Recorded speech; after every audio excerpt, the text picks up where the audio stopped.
Today's episode is brought to you by Blue Nile. Make your moments sparkle with jewelry from Blue Nile. And right now, you can have the Blue Nile anniversary sale. Save up to 40% on classic fine jewelry pieces and 25% on engagement ring settings. Shop stress-free and find your forever place. Go to BlueNile.com today. Hey, look who's off the IL. Look who's coming off the bench. Look who's back. It's Millard Thomas. He's over there, and I'm your pal Sully. Feeling positive, testing positive. Let's do Locked On MLB.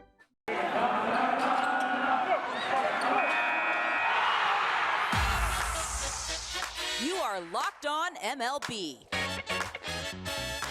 Your daily MLB podcast. Part of the Locked On Podcast Network. Your team every day. Hello, baseball fans, and welcome to the Locked On MLB, Locked On Diamondbacks crossover.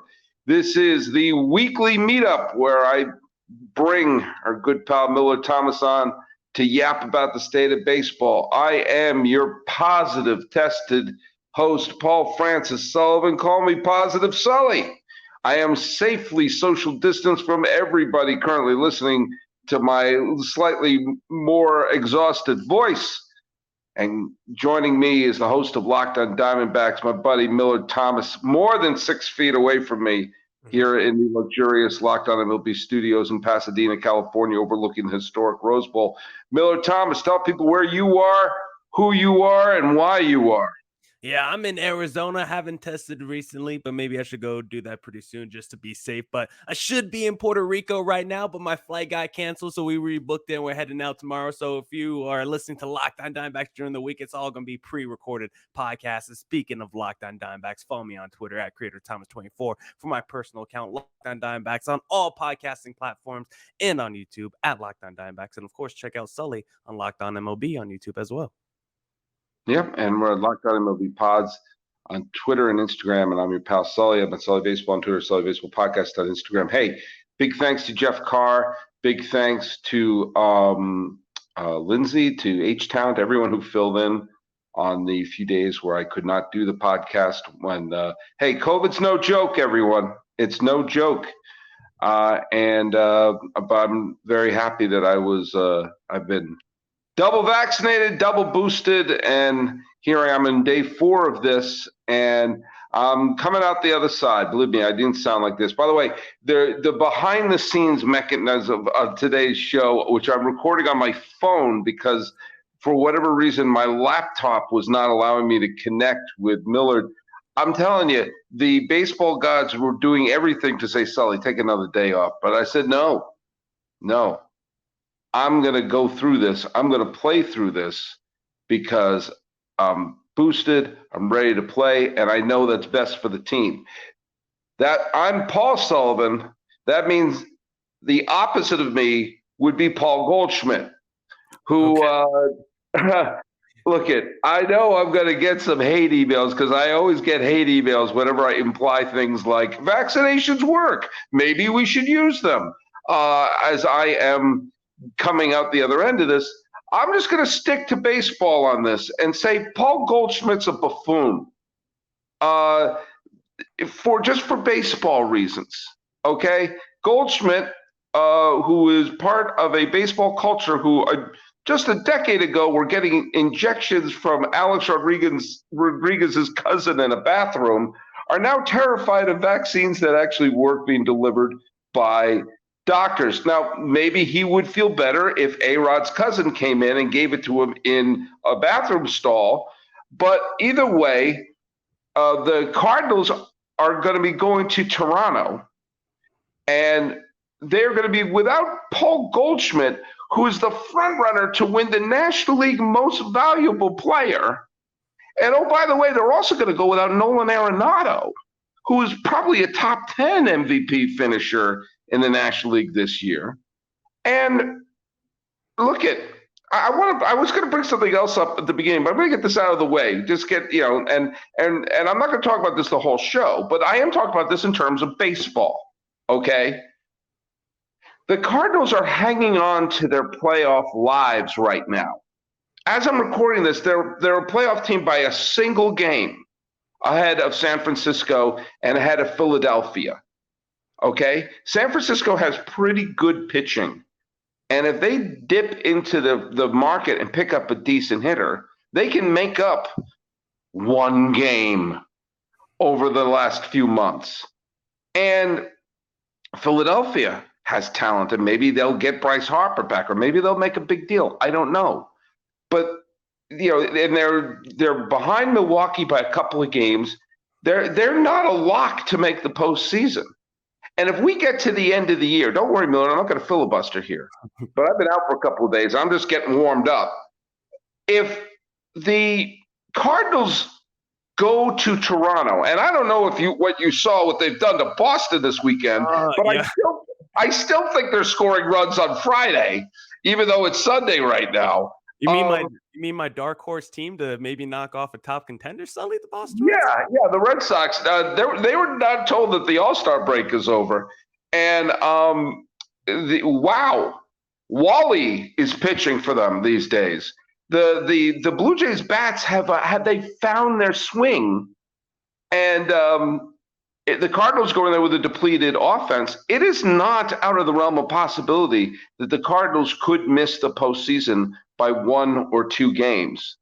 And if they go up to Toronto with an intentionally weakened team, lose a series there, and miss the postseason by 1 game, I'm not 100% sure how much he's doing it for his own personal cause and his own personal integrity argument is going to hold over with a lot of St. Louis fans, if that's the case.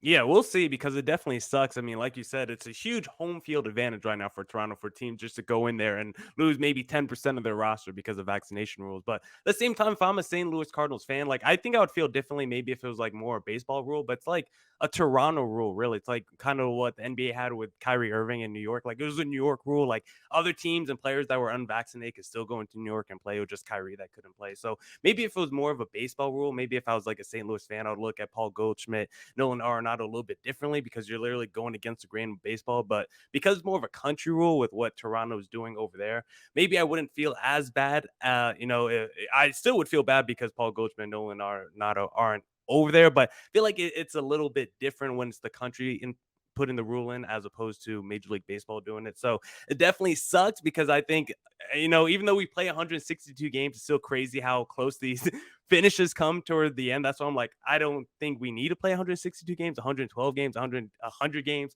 Doesn't matter how long the season is. It's still going to be a close playoff race, whether you play 200 games, whether you play 100 games. That's why I think we need to shorten the season. But if you're St. Louis, like, it does suck that your 2 best players aren't going to be over there doing the close race. But at the end of the day, it's more of a Toronto rule than a baseball rule anyway. And they're doing it to themselves. I'm sorry, they're doing it to themselves. They made that decision. And so here's my violin playing for Paul Goldschmidt. You made the decision. I have some strong words to say, but I'm keeping it to baseball here. And he made the decision to make a team worse in this series. Now, here's another thing, though. And this may be even a bigger factor. The way this newfangled wild card playoff thing is set up, if I'm not mistaken, it's like a best-of-3 series, but it's played in one location. As of right now, one of those locations is Toronto. Now, what if you get to the elimination playoff series and, I'm not going to go play in it because I'm afraid to go to CVS. How's that going to fly? Now we're not talking about 162 games. We're talking about we have to win 2, and this is the postseason. Well, but, I'm afraid of pharmacy. So how much is that going to fly if your team now, like if the Blue Jays are one of those, if I'm not mistaken, the division winner with the worst record, which right now would be Minnesota, and the wild card team with the best record, which right now I believe if Toronto wins and Tampa loses, then that's Toronto. Then if you're Tampa, Boston, Baltimore, Seattle, whatever the other teams are, you got to say, hey, get vaxxed or don't play in the playoffs. No, it's gonna have major implications. This Toronto thing, like it's going to be huge for the postseason, specifically in the American League. And I don't know, it's gonna be one of those things that gets pretty weird because if Toronto does make it to the World Series, and we do look at this home field rule as like a big reason as to why, like I don't know, are we gonna have the asterisk talk as to maybe it's the reason why Toronto made it to the World Series, or gonna like diminish what they do? I don't know. I'm just saying what the national conversation could be if we look at Toronto. It's like, all right, when the team's going there, 10% of the roster is not playing because of whatever, philosophy. Get vaccinated. That's how we solve the problem. Get vaccinated. It's very easy. Then you can put your team in a position to have those great memories for the rest of your life and maybe even win a ring. And hey, if you want to pop the question or celebrate a milestone moment, you could find jewelry as unique as the one you love, the modern convenience of online shopping at BlueNile.com. This weekend, one of my great friends in the world got married up in the Bay Area, and I'm so thrilled for them. And I saw their diamond, I saw the ring. It's pretty good. I obviously I wasn't physically there, but they showed it to me. And I asked them about it, and they said, "You know what? We didn't get the best deal." I said, "Here's the problem. You didn't go to BlueNile.com." And do you know what? Blue Nile has simple online tools that let you choose the diamond shape, size, and clarity, as well as the setting style. Blue Nile's bench jewelers will then handcraft specific engagement ring. Each ring is one of a kind. So guess what? You got to make your moment sparkle with jewelry from BlueNile.com. And going on right now is the Blue Nile anniversary sale. Save up to 40% on classic fine jewelry pieces and 25% off on engagement ring settings. Plus, every order is insured, ships for free, and arrives in discreet packaging that won't give away what's inside. Shop stress-free and find your forever place. Go to BlueNile.com today. Hey, I'm on my phone. Millard Thomas is in his luxury studio. And I'm done talking about COVID. All I've been talking about COVID for the last week. And I had to get into the Goldschmidt thing because, look, if you're mad at someone, if you want to write hate stuff, just send all your angry tweets and emails to Creator Thomas 24 on Twitter, because Millard was the one who put me up to that. I don't know. After my take, I might have some QAnon DMs. I don't know. Bring it. No, send them to me at Sully Baseball. I believe me, I've gotten worse. By the way, let's talk about something happy and fun. The Hall of Fame inductions were today on Sunday. David Ortiz, one of my favorite players of all time. Yeah, I know he did PEDs. Do you know what? There's some players in there who did PEDs, and I don't care. I don't care. We're going to eventually have. He was great for the sport, and a Hall of Fame museum is incomplete without him. Just like I think it's incomplete without Clemens. It's incomplete without Bonds. And guess what? I think it's incomplete without Sammy Sosa. How many people, the sport of baseball was saved by McGwire and Sosa, and we're going to pretend that they didn't do what they did? Good Lord, how many people are huge baseball fans now because they grew up watching Sammy Sosa? Let's knock off. Like, look at. I'm a big Hall guy. I want people in there who made the game great. And Ortiz, obviously, to me, he was amazing. I'm glad that Jim Cott and Tony Oliva are still alive for their long overdue inductions to the Hall of Fame. There was no reason why Manny Machado and Buck O'Neil are posthumous. They could have been put in their lifetime.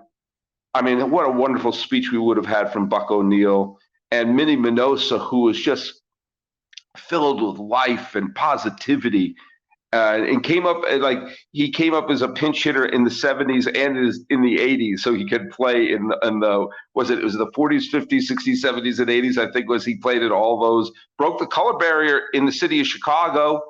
Was one of those ubiquitous figures in White Sox history. No reason why he should have been in posthumously. But you know what? Better late than never, at least. Gil Hodges, who died just before the start of the 1972 season.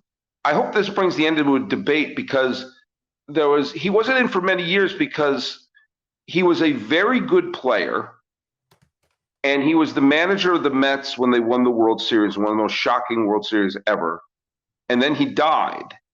And if you combine his whole career, that's a Hall of Fame career. But for some reason, well, he has to go in as either a player or as a manager. And he didn't do enough in either. So or how about putting him in as a great figure in baseball? Why do we have such hard, fast rules to celebrate people? Gil Hodges, I'm glad, is in. Obviously, I mentioned Minosa. Bud Fowler, who was a pioneer African-American player from the 19th century. Again, posthumous, in case you were wondering. Most of these guys. But you know what? I'm all for when you have someone like a Bud Fowler and so have people ask, who was that? And it asks questions, and then you begin to celebrate history. I would love to go to Hall of Fame induction one of these years. And I haven't been to Cooperstown for a long, long time. But it's always a happy experience. It's a celebration of everything good in baseball. Yeah, also shout out Barry Bonds because today's his birthday, so he gets to watch the Hall of Fame inductions on the day he's no longer eligible for the Hall of Fame on his birthday.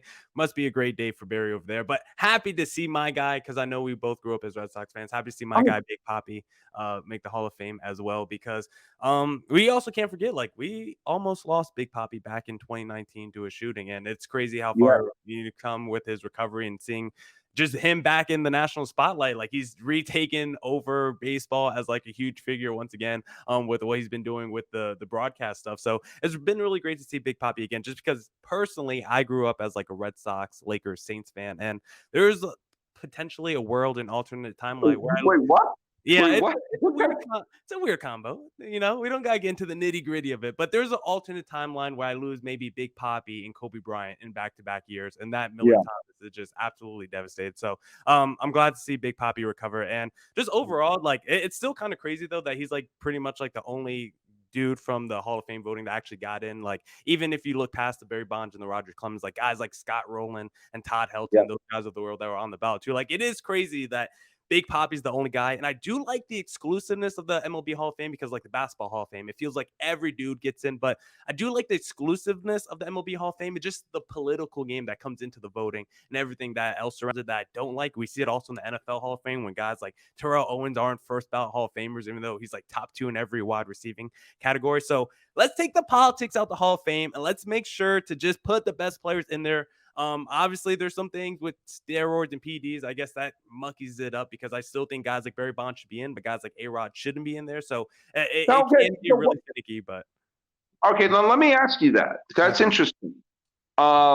You think Bonds should be in, but Rodriguez should not. Yeah.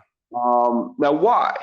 Because I feel like pre-2004 steroids were accepted in baseball, and then after 2004 we pretty much tested every few months, whatever the testing regimen, and we actually cared about doing steroids. We actually had suspensions and rules in place. It was pretty much a Wild West pre-04 with no rules in place. So pre-04 it was okay in baseball, and basically we looked past it. But after 04 we actually tried to crack down. So if you were still trying to do steroids once we put rules in place, then I look at you differently.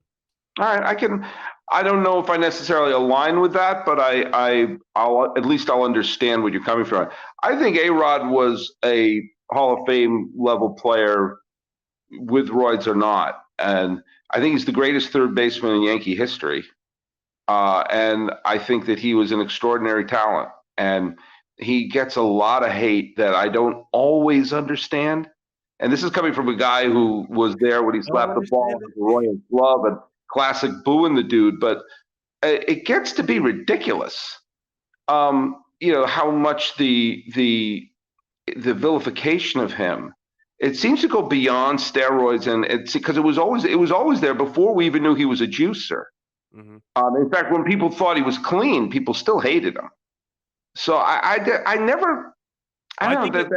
think it's also because he was also a guy that was like great in the regular season, kind of like that Peyton Manning issue. It felt like he didn't perform as well in the postseason. So I think also people felt like maybe he was overrated. We talked about him as one of the best players in baseball, but when we got to the big stage, he didn't always come through in those moments. But that being said, he also was he carried the Yankees to the 2009 World Series title. Mm-hmm. And that changed things. Before that 2009, it wasn't like that. Even after that, they were still booing him like he was a bum. Yeah. I mean, there's only Jeter became the captain in 2003, and under Jeter's captainhood, they won one World Series, and that was basically won by A-Rod. And by the way, if Rivera had locked down the save in 2004 against Boston, and there was no Dave Roberts steal or anything, A-Rod was the MVP basically of that series against Minnesota in the division series. And he batted like 400 with 3 homers in the ALCS up until that point. So he would have been looked upon as a massive postseason performer if they had completed the sweep. And they would have killed the Cardinals in that World Series. So he would have been looked upon like Reggie as a big superstar who came over and delivered. But, you in the upcoming ballot, you're going to see like A-Rod is still on it. Manny Ramirez is still on it. Todd Helton is on it. Yeah, let me ask you real quick about Manny, because he's like A-Rod. Like, I love Manny. He was one of the best players I ever saw, but then he like tested negative, like, or tested positive. Like, he failed like basically like 5 tests in his career. Like, I still put him in. I don't know. Maybe I'm too forgiving. Ramirez, I've always said Manny Ramirez was he was his baseball IQ, his hitting IQ. He was like Joe DiMaggio. I mean, he was, as a right-handed hitter, he wasn't just a big home run hitter. I mean, he was a tremendous offensive power. And so he was part Joe DiMaggio and part Gilligan. Like, you sit there and you go like, what is he doing? What are you doing, Manny? As someone who was a fan of Manny when he was with Boston, and then I moved to Los Angeles right around the same time he got traded to the Dodgers, and I saw how he was immediately embraced by, it was Manny Wood. And then a year later, Dodger fans were like, we got to get this guy out of here. And I've equated rooting for Manny Ramirez as like a weekend in Las Vegas. It starts off so much fun. You can't believe all the fun you have. And then it starts to get a little uncomfortable. And then you start looking around your friends who are like, wait, what's going on? Should we get out of here? What's happening here? Are we in trouble? And then when it's over, it's like, thank God that's over. But then you look at your friends and go, but it was kind of fun, wasn't it? Yeah, that was kind of fun. That's rooting for Manny Ramirez. Beltran, Sheffield is an interesting case. Yeah. Todd Helton is an interesting case. I would be crazy. When you look at his stats, his baseball reference, it's like career 300 with 900 OPS over like 22 years. It's crazy. He had a great career. Yeah. He had a great career. And he had also he was someone, when the Marlins won the World Series in 97, he delivered big time in the postseason a bunch of times. He had a wonderful career. One of the things that hurt his reputation is that he changed teams sometimes within the game. He never was. He was bouncing around. But he was a wonderful player. The 2 players who had a swing similar to him, and these are 2 players who are physically very different. But Gary Sheffield and Andre Dawson were both 2 players who I saw play live, whose bat speed was so fast and their swing was so level that there's Gary Sheffield's swing and Andre Dawson's swing looked like a helicopter blade. It was just like, it was so fast and level, like, and you're just like, and it was terrifying. Both of those players. I'm not saying they personally were terrifying. I'm just saying the speed of which they swung the bat. If I were a pitcher, they'd have to change my uniform. So it's interesting because they're like, in terms of first ballots, I mean, Beltran and Frankie Rodriguez. I mean, there's no one on the ballot that's such an overwhelming favorite that you have to look at Rodriguez. You have to look at Ramirez and Helton and Sheffield and even, Pettit to a lesser degree, and Jimmy Rollins, who's on the ballot again, to take a good long look at some of them and start to think of which one, who's going to be in the Hall of Fame moving forward. Your guy Vizquel's on the ballot once again. I know you love a little Omar Vizquel, probably not. Looking ahead at next year's ballot is kind of interesting. One guy on here that I thought was an interesting candidate who's not going to make it, but just from the way his career started to how it ended with Matt Cain, because we saw in this year's ballot, Tim Lincecum was on it. And if you told me after the first 5 years in Tim Lincecum's in his career, was he going to make the Hall of Fame or not, I think everyone would have put it at like 95% Tim Lincecum was going to make the Hall of Fame. He was like 2-time Cy Young Award winner, World Series champion. And then it kind of all fell apart by the time he was like age 28 to age 30. And then you look at Matt Cain, it's like the same thing. Dominant when he was young. He had that, perfect game or no hitter early in his career. He won a World Series. He was huge early in his career. And then all of a sudden, like a Tim Lincecum late in his 20s, when he hit the age of 30, it basically all fell apart for Matt Cain as well. So I just look at that early Giants rotation with Tim Lincecum and Matt Cain. Both of those guys, those first 5 years in baseball, two of the best pitchers in the game. And then by the time the age of 30, they were both kind of out of baseball at the same time. So it's just too crazy, those guys who were on early tracks to make the Hall of Fame and then just kind of flamed out by the end of it. It'd be interesting to make a list of those kind of pitchers who started off, like Brett Saberhagen started off that way. Fernando Valenzuela started off that way. Brandon Webb of the Diamondbacks won a Cy Young. Looked like he was about to get another one, and then all of a sudden his career was over. You see some of these pictures, and like you were saying, like Lincecum, who to this day, like he represents to so many Giant fans the sort of the turn of the franchise. Like when Barry Bonds left, it ended at the end of 2007. Lincecum showed up, and Lincecum represented this new hope for the franchise, which culminated in he basically pitched him to the 2010 World Series title. And at the end, and he had a wonderful year in 2011 as well. And at that point in his career, Tim Lincecum looked like an absolute surefire bet to make it to the Hall of Fame. And if you're going to make any bets, go to betonline.net. It's the fastest and easiest way to check in on all your betting needs. Find your favorite sports and events at the #1 online source for odds, lines, and games. Find reviews and news for every league, including Major League Baseball, NFL, NBA, NHL, combat sports, esports, even golf. What's a combat sport? BetOnline continues to be the top online resource for all your sports wagering information, from live in-game betting, scores, and podcasts. They have you covered. Head to BetOnline today to use your mobile device to learn more about the action happening today. BetOnline is where the game starts. Did I just reveal that I sometimes don't know what I'm talking about when I read these ads? When I reveal that I don't know what a combat sport is? What's a combat sport? Like UFC, I think, right?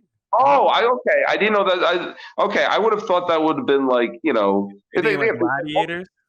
Okay, all right. I probably could have taken a second to figure that. I thought that they would say UFC or Ultimate Fighting, or I never heard of it. I just pictured like two tanks like fighting out. They're like, maybe it's like I put money on that. I'd love that. There you go.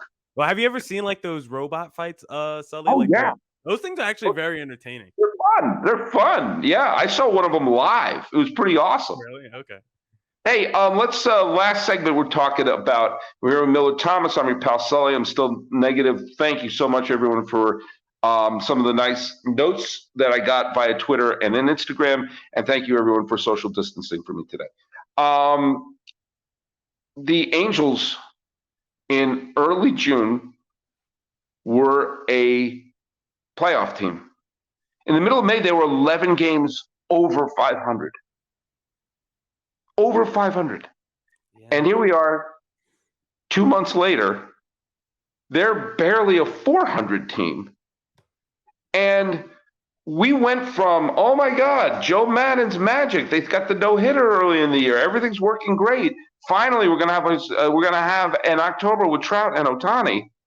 To not only are they not playoff teams, I believe the rumors are they're going to be looking at maybe trading Ohtani. I think we've gone beyond the maybe part. They have to trade Ohtani before August. For this reason. What? Tell me why. I'll tell you why. Ohtani is going to leave after next year. He can be a free agent after next year. Why would he stay? He's an incredibly valuable player, an incredibly valuable piece to a good team where he's an excellent hitter and an excellent pitcher. The Angels are a team in a desperate need for a rebuild. Sorry, everyone, they are. This is a terrible team. This team stinks with a capital stinks.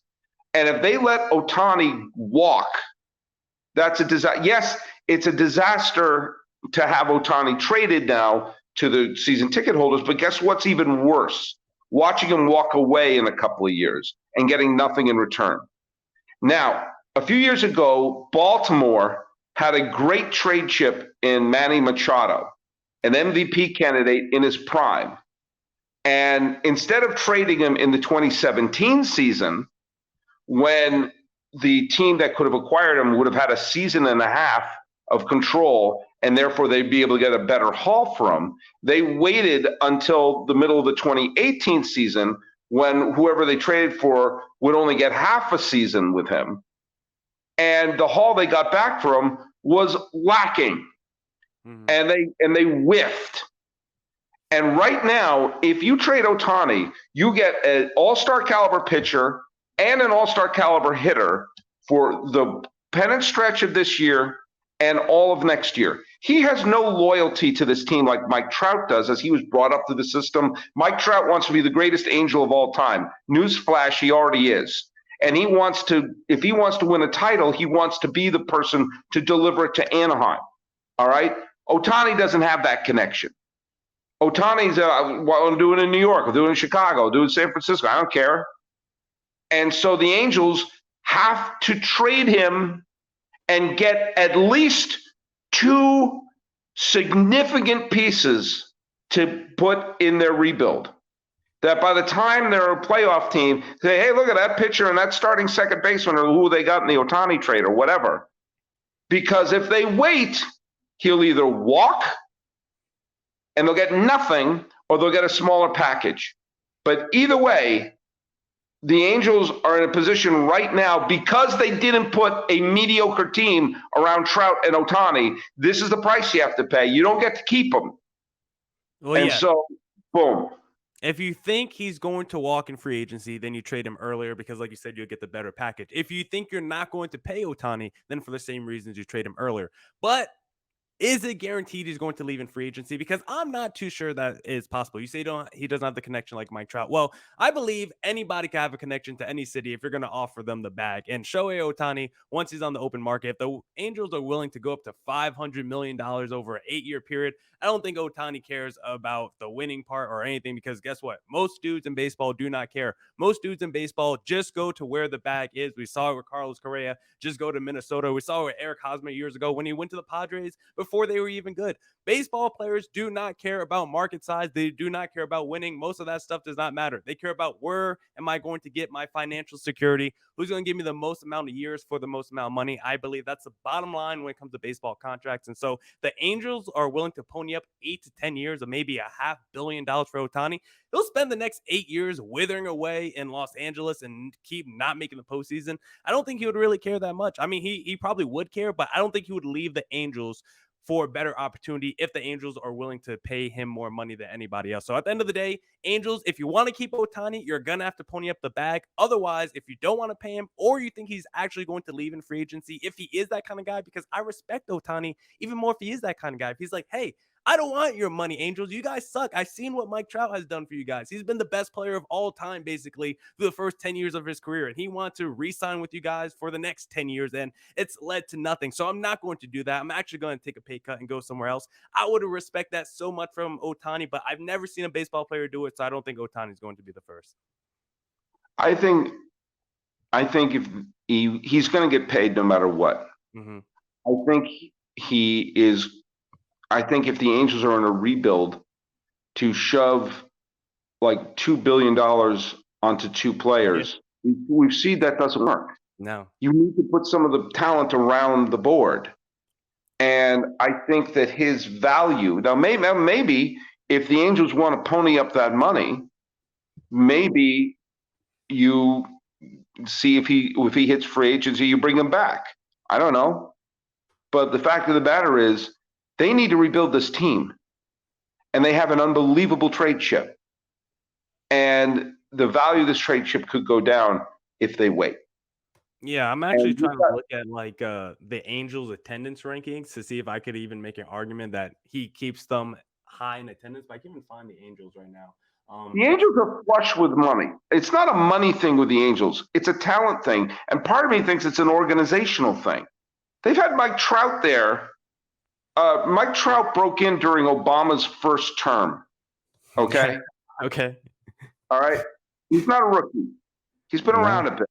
They've had time to build a team around him, and they haven't. And so now they have to. Well, yeah, I talked about some of this with Javi on a podcast recently. Like they've tried to go out there and spend money. It just all the players that they choose to spend money on just have been big whiffs. When you go back to the Albert Pujols and the Josh Hamiltons and the CJ Wilsons, or even if you look recently to the Anthony Rendon's of the world, who's going to miss back-to-back seasons with injuries, and he's getting paid like $35 million a year. Like Anthony Rendon's on one of the biggest contracts in baseball, and that looks like a complete bust right now. We're on the front half of that contract. Wait till we get to the back half of that deal. So right now it's like, yeah, the Angels haven't been able to build a team, but they've at least tried to spend money. They just have been doing it on position players when they need some more pitchers than that. Pitching. Yeah. And they've had a decade to develop pitching. Yeah. And it doesn't always have to be signing free agents. You can, that draft that just happened, you could actually draft players and build a team. Yeah. And here we are talking about dumping Shohei Ohtani. Now, if you're the Angels, or is there any world where you just do Ohtani for Soto straight up and you're like, we'll just trade one headache for another? Why would Soto resign with that team? See, I think that's interesting. Yeah, it would be, but neither can pitch. They can't look at. It just doesn't make any sense. But what kind of package would you even get back for Ohtani? I just feel like it would be untenable. That's the reason I wouldn't trade Ohtani, because I feel like there's nothing I could get back that would equal a value of a guy that could be a Cy Young winner. Yeah, so it's like the only way you're going to get close to a worthwhile package is to trade him now, where they'd get a season and a half of Ohtani. There's no way you're going to get a player back like Ohtani, but maybe you can get several good players back. Maybe that's one thing they need to do. They need to start putting good players around that team. Yeah, and I think I'm getting more than just blue. Like, I need dudes who I've actually seen on the major league level, flash all-star stuff. Like, if I'm thinking, I don't know, if I'm going to like the Mariners or something, like I'm asking for Julio and a top prospect or something. Like, I'm asking for someone who maybe not Julio level guy, but at least someone who I've already seen on the major league level be pretty good. Maybe like a nasty Nestor Cortez and some other pieces as well. Like, I need something tangible that I know can work on the major league level and not just a bunch of swings. And trying to take home runs out there. Well, you work on the major league level, Millard. Why don't you tell people where they can follow you? You can follow me on Twitter at CreatorThomas24 for my personal account, or look up Locked On Diamondbacks on both Twitter and Instagram. Of course, on all podcasting platforms and on YouTube at Locked On Diamondbacks. You can find us at Sully Baseball on Twitter, Sully Baseball Podcast, and Instagram. That's my personal stuff, and that's where you can send the complaints to. And you can also contact us at Locked On MLB Pods on both Twitter and on Instagram. Check us out on YouTube. Some of you are watching me on YouTube right now.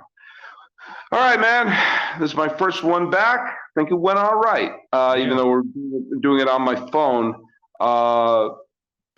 Getting through my little COVID haze with my buddy Millard Thomas. This has been Locked On MLB, Locked On Diamondbacks crossover. Easy for you to say. I'm your host, Paul Francis Sullivan. Call me Sully. That's Millard Thomas. Hey. Wait. This is a social distance fist pump right there. Nope.